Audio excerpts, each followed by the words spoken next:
আজকের দিনটা আমাদের বাড়িতে শুরু হয় একরাশ আনন্দ নিয়ে। সকালে বাজার থেকে আম্মু যখন ফিরে এলেন, তার হাতে ছিল একটা বড় চকচকে মাছ।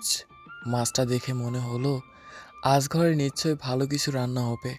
সবাই ব্যস্ত, সবাই খুশি। ঠিক সেই সময় উঠানে শুরু হলো কাজ। আমি মাটি কাটছি, আব্বু সেই মাটি নিচ্ছেন। আর মজার বিষয় হলো আমার 3 বছরের ছোট্ট ভাগ্নিকেও একটু একটু মাটি ধরিয়ে দিচ্ছি। ছোট্ট হাতে সে মাটি নিচ্ছে, কখনো একটু পড়ে যাচ্ছে, কখনো আবার মন দিয়ে ঠিক করে নিচ্ছে। ওর মুখে কোনো বিরক্তি নেই, শুধু শিশু সুলভ কৌতূহল আর গভীর মনোযোগ। আমি মজা করে ওর পাশে গিয়ে দাঁড়ালাম, হাসি চেপে বললাম, ভাগ্নি, আজ কিন্তু আম্মু বড় মাছ এনেছে তোমার জন্য। কাজ না করলে কিন্তু তোমাকে মাছ দিব না। আমার কথা শুনে সে হঠাৎ থেমে গেল।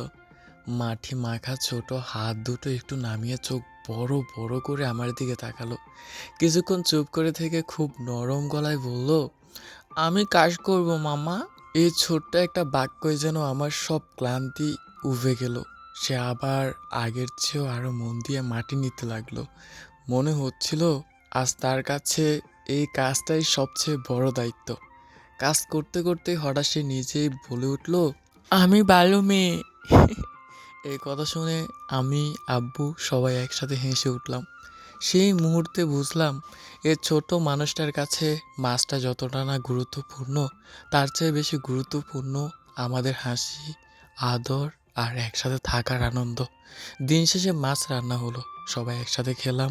আর সেই 3 বছরের ছোট্ট ভাগ্নি মাটি মাখা হাত ধুয়ে নিষ্পাপ হাসি নিয়ে আমাদের মাঝেই বসে রইল। এই ছোট ছোট মুহূর্তগুলোই তো আসলে জীবনের আসল সুখ। বড় মাছ একদিন শেষ হয়ে যাবে, কিন্তু এই মিষ্টি স্মৃতিগুলো থেকে যায় সারাটা জীবন।